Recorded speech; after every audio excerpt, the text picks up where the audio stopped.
buenas noches. El rechazo y la polémica que han generado los feminicidios en nuestro país demuestran que las políticas públicas implementadas no han sido suficientes y que hacen falta más para evitar que se sigan cometiendo crímenes contra niñas y mujeres y sobre todo para que haya justicia de género, para que haya equidad de género. Es necesario que el gobierno diseñe estas políticas públicas precisamente con perspectiva de género, que sean eficaces y verificar que efectivamente se cumplan. Para debatir este tema de políticas públicas y equidad de género, saludo como todos los martes a Paula Sofía Vázquez. Paula, muy buenas noches. Buenas noches. Gibran Ramírez. Buenas noches, Leo. ¿Cómo estás, Gibran? Buenas noches. Y Carlos Bravo. Carlos, muy buenas noches. Muy buenas noches, ¿cómo estás? Bueno, quedamos la semana pasada que esto es lo que íbamos a debatir, porque se puso buena la mesa. Empecemos contigo, Carlos. Bueno, mira, yo creo que quizás convendría empezar dando un pasito para atrás y respondiendo dos preguntas, digamos, para poner el debate. La primera es, ¿qué es la perspectiva de género? Sí. La perspectiva de género es una suerte de marco teórico o de enfoque que muy deliberadamente intenta reconocer las asimetrías, las desigualdades en las relaciones de poder entre hombres y mujeres. Es lo que se desprende del pensamiento feminista. Empiezas a mirar el mundo ya muy consciente de que las diferencias entre hombres y mujeres pues te obligan a no tratarlos igual, porque hay un principio de justicia que dice tratar igual a los desiguales es injusto. Ahora, ¿de qué hablamos cuando hablamos de políticas públicas? ¿No? Bueno, política pública es cualquier programa de gobierno, cualquier intervención de un órgano del Estado que tiene por objeto atender un problema en un lugar específico, en un periodo de tiempo, con determinado presupuesto, ¿no? Hay una cosa que se llama el ciclo de la política pública, que consiste en identificar un problema, diagnosticarlo, diseñar una política para atenderlo, implementar esa política, tener un impacto, generar ciertos resultados y luego evaluarlo, ¿no? ¿De qué hablamos cuando hablamos de políticas públicas con perspectiva de género? Pues de eso, de políticas que tanto en su diseño, digamos, en todo el ciclo de la política, toman en cuenta el hecho de las desigualdades entre hombres y mujeres. ¿Por qué decimos entonces que que buena parte de las políticas públicas de este gobierno no tienen perspectiva de género? Déjame poner 3 ejemplos muy fáciles. El primero, la política de austeridad a rajatabla. Reducir presupuesto, digamos, de cabo a rabo en el gasto del gobierno federal sin tomar en cuenta que algo de esa reducción va a afectar más, sobre todo cuando hablamos de programas para apoyar a las mujeres, de igualdad laboral, de cuidado de los niños, etcétera, va a afectar más a las mujeres que a los hombres. También la política anticorrupción, que consiste no en resolver la corrupción, sino en terminar con cualquier programa o instancia en lo que se encuentre que hay corrupción, pues también las instancias infantiles son un gran ejemplo, porque tenían un buen efecto de incorporación laboral de las mujeres y al quitarlo, bueno, se pierde eso. Y en tercer lugar, un caso muy concreto, Jóvenes Construyendo el Futuro, porque por la propia estructura de la sociedad suelen ser las mujeres las que hacen más trabajo de cuidado, de los niños, de sus viejos, de la casa. Eso no se considera como si fuera un trabajo.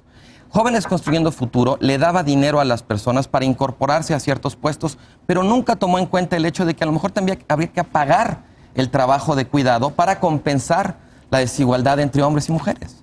Paula. Yo me iría un poquito más para atrás. Más para atrás. Bueno, todavía más para atrás. Que no. Creo que Carlos nos dio como un buen background teórico. Y decir, bueno, las políticas de perspectiva de género son un poco una cosa de moda que lleva muchos años disque implementada. O sea, si nosotros recordamos el plan de desarrollo de Peña Nieto, uno de sus ejes transversales era el tema de género. Y en cada uno de los puntos metían disque acciones concretas en términos de género que en teoría iban a atender los problemas que tenían las mujeres en cada uno de los rubros: economía, educación, salud, La realidad es que pues 6 años después de la implementación de este programa, pues no vimos ningún resultado verdaderamente muy tangencial, un cambio sustantivo. Y creo que en este caso fue más retórico, digamos. Sí, y es una retórica que se repite. O sea, creo que ahorita si nosotros nos ponemos para atrás a buscar el tema de paridad, Sí. Creo que no hay una sola institución pública que no haya hecho una conferencia de paridad, que no haya Que es hecho... políticamente correcto. Claro, y no tenga una unidad de género y no Sí, tenga... sí. O sea, creo que es una cosa que retóricamente es muy redituable, de la que todos los gobernantes, no gobernantes, lo estamos viendo ahorita con los paros y con las marchas, todo mundo quiere ser parte de la marcha, todo mundo quiere estar a favor, todo mundo se... No todo el mundo. Pero la gran mayoría se solidarizan. Las empresas que están, o sea, todo el mundo las conoce por sus malas políticas laborales hacia la mujer. Ya se convirtió en un evento mainstream, ¿no? Es un poco lo que le pasó a la marcha gay. Sí. Que ya, o sea, ahora las carrozas las patrocinan las marcas, ¿no? Sí. O sea, creo que ya se volvió una cosa de pinkwashing. Creo que lo mismo pasa en el tema de políticas públicas.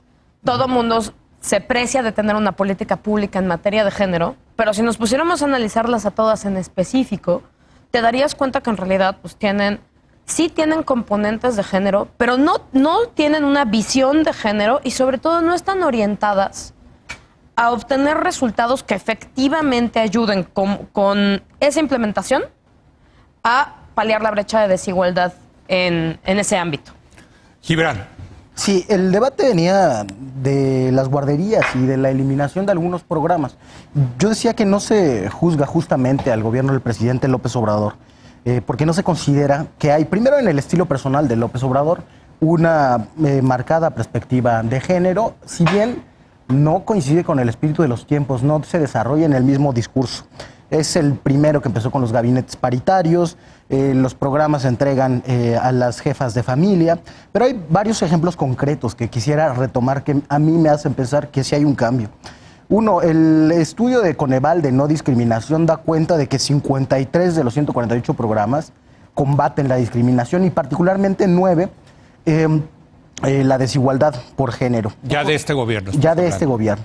Jóvenes Construyendo el Futuro, a diferencia de los otros programas de transferencias, incorpora a 60.2% mujeres. Son mayoría porque son la mayoría de las que están desocupadas. Puedo coincidir con la crítica de Carlos y del Espinosa Iglesias de que se tiene que incorporar un sistema nacional de cuidados para retribuir, pero yo creo que eso no iba en Jóvenes Construyendo el Futuro. La brecha salarial se ha disminuido 2.6%, a raíz sobre todo de los incrementos al mínimo, la brecha salarial entre hombres y mujeres. Y la reforma laboral muy profunda ha establecido la proporcionalidad en las directivas sindicales, que son hasta ahora de hombres. En Sembrando Vida, además de que se establece que el programa priorizará a mujeres indígenas, en los centros de aprendizaje comunitario tradicionalmente llevados por hombres, se pone un mínimo del 30% de mujeres en el personal técnico. Eso sin contar, diría otras cosas como lo de trabajadoras del hogar, la incorporación de trabajadoras del hogar a la seguridad social, las 273 acciones del Acuerdo por la Igualdad de Mujeres, que son para fortalecer las instancias estatales y municipales, sobre todo que hacen acompañamiento, cuyas reglas de operación ya están hechas y falta poner en marcha. No coincido, desde luego, por otro lado, con lo del presupuesto y la austeridad a rajatabla. Si vemos el anexo 13 del presupuesto de egresos de la Federación, que es el dedicado a erogaciones para la igualdad entre hombres y mujeres, tuvo un 60% de incremento entre 2019 y 2020. El incremento más sustantivo es en salud sexual y reproductiva. Ahora, desde el legislativo ha habido, creo, una apertura importante, que yo sobre todo se la reconozco a Wendy Briceño, la presidenta de la Comisión de Igualdad de Género, en establecer la violencia política de género en las leyes, en hacer avanzar la ley Olimpia contra la violencia digital y en proponer que avance la tipificación del feminicidio, la homologación.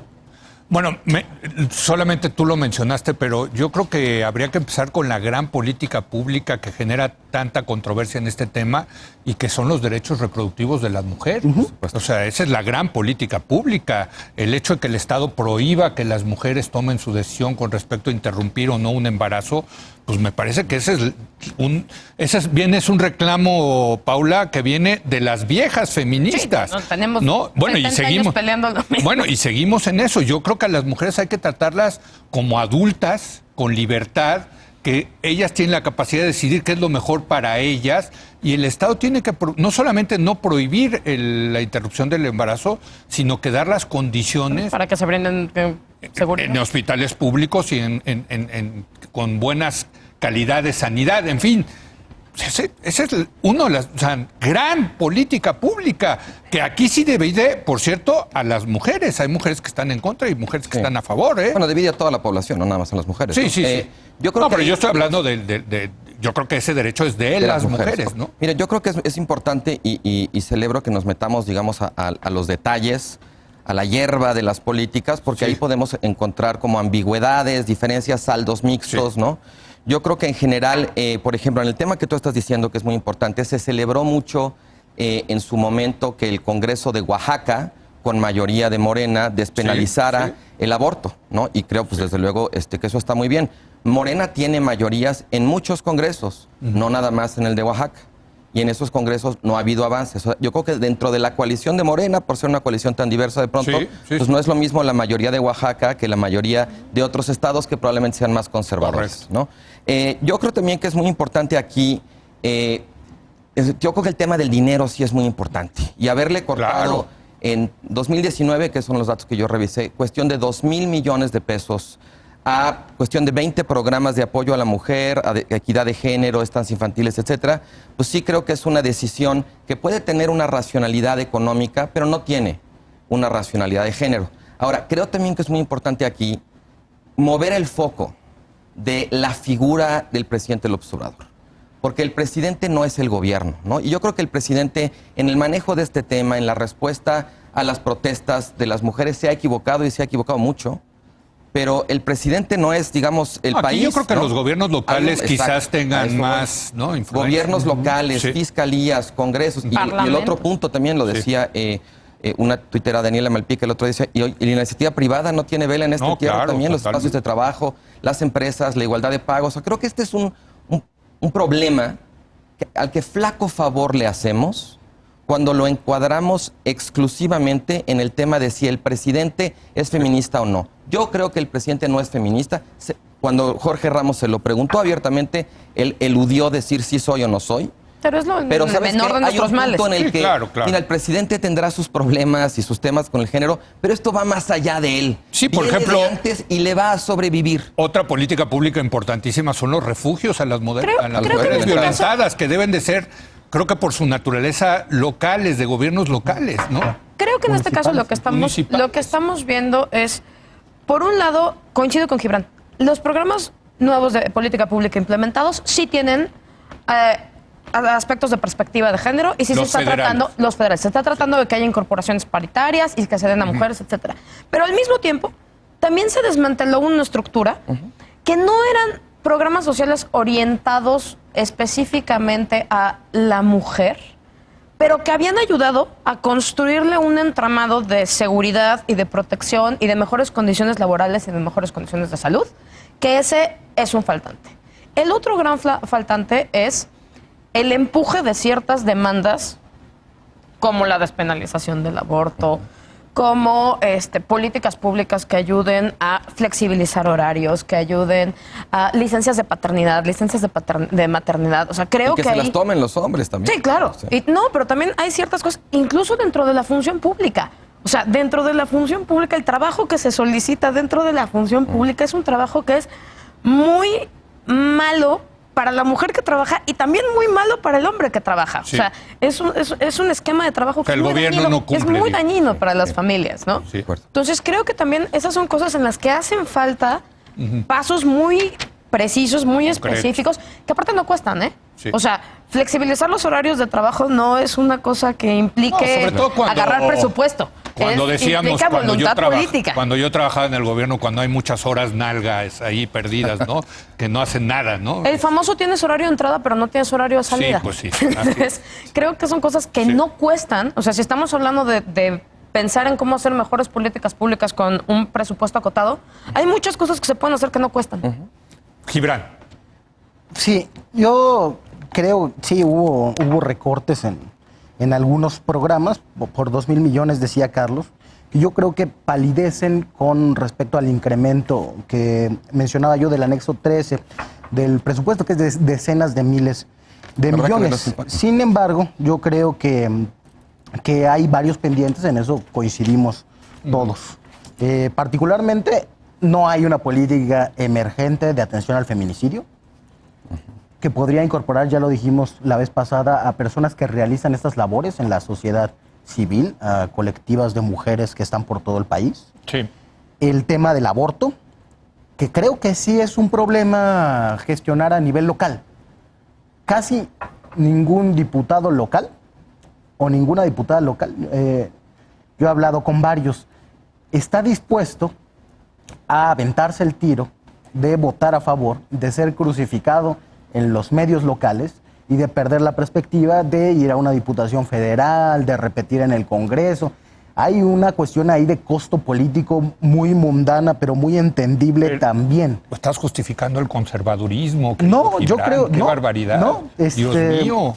No. Es que si hay algo que es conservador por naturaleza, es eso. Sí, yo creo que es un efecto pernicioso de la reelección. Sí. En este caso. A mí me parece mal. No, a mí me parece mal. Por eso la vía que se ha hablado más es la de hacer avanzar en un código penal único. Sin embargo, eso se tiene que empujar y cuesta mucho más políticamente. Yo estoy de acuerdo y me sumo en ese sentido a la crítica al conservadurismo de los poderes legislativos y también de Morena en muchos lugares del país. Y haría falta, en última instancia, armonizar la perspectiva de género y las reglas de operación de los programas.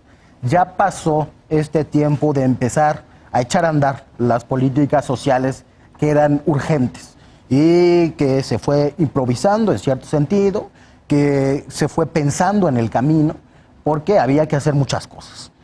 Una vez que se ha hecho, una vez que los servidores de la nación tienen ya el mandato de priorizar a las mujeres en Sembrando Vida o en Jóvenes Construyendo el Futuro, bueno, eso tiene que ir a las reglas de operación. Y más aún, ya que el Estado está en el territorio, podría aprovechar esa misma estructura para combatir los problemas de feminicidio. Déjenme poner sobre la mesa, es que muchas veces las políticas públicas son muy claras, pero muchas veces hay tensiones entre esas políticas públicas. A mí me gusta mucho un ejemplo, que es el Estado que reconoce los usos y costumbres de los pueblos originarios. ¿No? Entonces dicen, tienen todo derecho de gobernarse como ellos quieran. Pero por otro lado, muchas de estas comunidades son tremendamente machistas y no permiten que las mujeres, por ejemplo, gobiernen sus comunidades. ¿Qué debe de hacer el Estado acá? Yo lo tengo clarísimo. Tienen que prohibirles esos usos y costumbres lo que machistas. pasa es que ahí sí. Yo como liberal lo tengo clarísimo, pero... Sí, o sea, ¿no? En principio sí, el problema es que la política se entromete, ¿no? Y si tú quieres ganar elecciones en un gobierno así, en un lugar así, pues tienes que habértelas con cuál es la cultura de la sociedad que vas a tratar de gobernar. Sea por es lo mismo que dice Gibran, ¿no? Espera, o sea, yo creo que sea de pueblos originarios o no, el tema de que vivimos en una sociedad en la que hay mucho conservadurismo, creo que es transversal, no es nada más de indígenas o no indígenas. Sí. Ahora, yo creo que ahí, pues eso es lo que hace la diferencia a un gobierno progresista, justamente el que está dispuesto a vérselas con esa cultura conservadora y a tratar de cambiarla. ¿Pero qué hace un gobierno progresista en esto? ¿Defender los usos y costumbres indígenas? Yo creo que ¿O defender la equidad de género, que es un derecho universal, digamos? Obviamente defender la equidad de género, pero tampoco... O sea, yo lo que creo aquí es, esta es una batalla que va más allá de un ciclo electoral. Esta es una batalla civilizatoria, cultural, ¿no? No puedes nada más tener como, bueno, ¿cuál va a ser tu plataforma de campaña? Pero te van a acusar de europeizante y de occidentalizante. Pues mira, ¿sabes qué? Que nos acusen de lo que sea. No, digo, porque las comunidades indígenas pueden decir, pues sí, pero los usos y costumbres que solamente los hombres gobiernan en este municipio. Yo creo que el tema, Leo, realmente para poder hacer diferencia, es empoderar a las mujeres que viven en esas comunidades y convertirlas en agentes de cambio, obligar a los hombres que están ahí de un modo u otro a vérselas con la injusticia que produce la desigualdad de género. No, y esto es muy importante, me parece. El gobierno tiene mucho que hacer, pero también la sociedad tenemos una tarea inmensa de habernosla, cada quien, en su vida cotidiana, en su trabajo y todo, ver dónde estamos reproduciendo esas desigualdades. Digo, y saco lo de las comunidades indígenas, Paula, porque mucho se centra en lo que está pasando en las ciudades, pero la mayor desigualdad es en las comunidades más vulnerables. Claro, es la mayor desigualdad y la mayor emergencia en temas de violencia hacia la mujer de todos los tipos. O sea, evidentemente el peor siendo feminicidio, pero violencia de todos los tipos está en las comunidades rurales, está en las comunidades alejadas y está en... Efectivamente, ahí hace falta muchísima chamba, sí, de formación de cuadros, pero también hace falta política pública de ir, empoderar a las mujeres económicamente, brindarles posibilidades, o sea, estos programas que existen de apoyar a las mujeres artesanas, indígenas en distintos lugares para ayudarles a formar colectivos que les permitan económicamente vender productos, etcétera. Está comprobado que tienen un efecto brutal en un efecto igualador dentro de esas mismas comunidades. Está bien, y a lo mejor ya tienen ese efecto igualador económicamente, pero ¿qué tal si los usos y costumbres dicen, pues podrán tener ya dinero las señoras, pero aquí gobiernan los hombres? No, en ese caso está el caso de Eufrosina Cruz. Eufrosina Cruz ganó en un tribunal electoral porque ella quería participar y ella fue y jugó su derecho. Sí. También hay ciertos caminos en los que nosotros lo que tenemos que hacer es ir a socializarlos, ir a empoderar a las mujeres, a decirles, ¿quieres participar? Ahí hay un tribunal electoral y ahí te llevamos y ahí no sé qué, y que te abandere un partido político. Y esa es una gran área de oportunidad. O sea, para los derechos de las mujeres políticos están sobre los usos y costumbres indígenas. Efectivamente, pues sí, los derechos constitucionales de las personas. Es que los derechos constitucionales de las personas están más arriba que los usos y costumbres de lo que sea, ¿no? A ver, Gibran. Yo de acuerdo. ¿También? No tengo más que decir, sí. ¿Sí? Sí. Y bueno, por último, celebrar la coincidencia en los pendientes, feminicidio, aborto, economía social, que decía Paula. Sí. Y creo que tenemos que politizar esos pendientes en paquete. Porque si tomamos nada más uno, creo que la derecha tiene la tentación de hacer eso, de tomar feminicidio y hacer a un lado todo lo demás. Se estaría, digamos, ante una postura regresiva que postergue toda esa agenda que es urgente en conjunto. Es que, digo, yo que soy liberal y ya lo saben, yo no veo soluciones de mercado para la equidad de género. Yo creo que aquí sí debe haber una intervención del Estado. Bueno, ya. Bueno, claro, desde luego. A ver, tomen el caso de los refugios. Tomen el caso de los refugios. O sea, si tú le dejas a una mujer que ha sido violentada y se tiene que salir de su casa, de ir a un refugio privado, pues no va a haber refugios privados porque no hay mercado para eso. Y tiene que ser el Estado el que... El Estado no va, el mercado no va a resolver ese problema, lo tiene que resolver el Estado. Es una falla del mercado. Sí. Y por el otro lado tampoco... Por eso en lugar de construir refinerías, hay que construir refugios a las mujeres. ¿Se pueden construir las dos? No, pues ojalá se pudieran construir todo lo que... Lástima que el presupuesto es finito, no infinito. Pero, por ejemplo, sí estaría bien tomar un poco de deuda para tener una política muy agresiva en materia de género, muy agresiva con estos problemas. Pues, y generar evidencia. Yo creo que la política con perspectiva de género siempre tiene que ser política basada en evidencia. Bueno, una última ronda, ya te habló él. Sí, no, ya no estamos que bueno, no. Tú ya, termina. Creo que, aunque es una falla de mercado que tiene que resolver el Estado, también retomo el punto de Carlos. También el Estado le tiene que decir a las empresas, ¿y ustedes para cuándo? Sí, claro. ¿Y ustedes para cuándo? ¿Y ustedes cómo? Así es. Bueno, ¿ya estamos?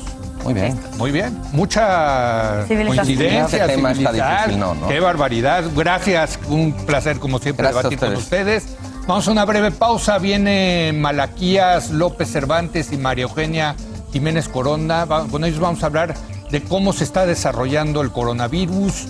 Al parecer viene una pandemia. Regresamos.